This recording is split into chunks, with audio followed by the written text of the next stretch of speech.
नमस्कार, मी तेजस्वी महेंद्र पाचारने तुमचं सगळ्यांचं स्वागत करते चक्रेश ऑफ फार्म आपल्या यूट्यूब चॅनलमध्ये.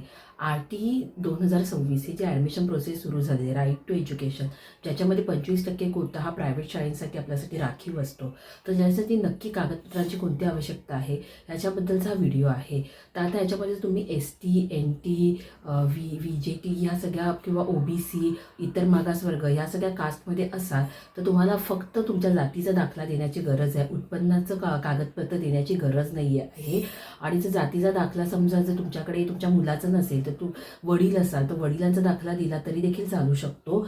त्याच्याच पद्धतीने त्याच्यामध्ये आणखीन बऱ्याचशा अशा कॅटेगरीनं समाविष्ट केलेलं आहे. कोविड-19मुळे जर कोणत्याही मुलाच्या आईवडिलांचा मृत्यू झालेला असेल तर त्यांना पण ती सवलत दिलेली आहे. त्याच्यानंतर दिव्यांग बालक असतील, नंतर समजा विधवा महिला असतील, घटस्फोटित महिला असतील, तर अशा पद्धतीने बऱ्याचशा लोकांच्या या कॅटेगरीमध्ये समाविष्ट करण्यात आलेली आहे. तर नक्की या कॅटेगरीमध्ये कोणते कोणते कागदपत्र लागत आहेत त्याच्याबद्दलचा सविस्तर व्हिडिओ मी तयार केलेला आहे.